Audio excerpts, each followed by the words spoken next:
तोरीबारी फुलपछि यसको तेल निकाल्नुपर्छ। शुद्ध तोरीको अहिले हाल्यो खाएको चाहिँ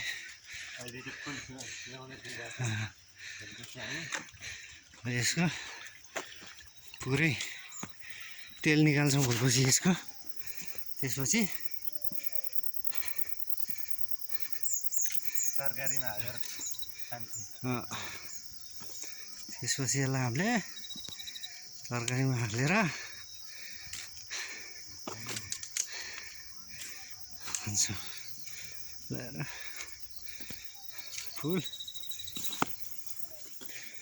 यही फुल हामीले 500-1000 रुपियाँ तिर्यौँ यहाँ यस्तो फुल। तोरी नै हो यो, तोरी नै हो यो। तोरी नै हो।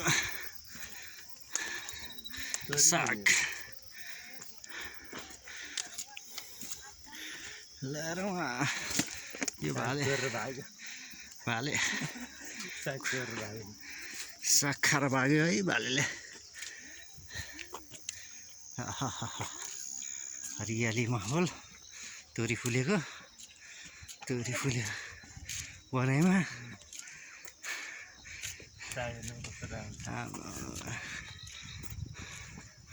चट्ट लाएर तोरी यस्तो मजाको तोरी छ यार।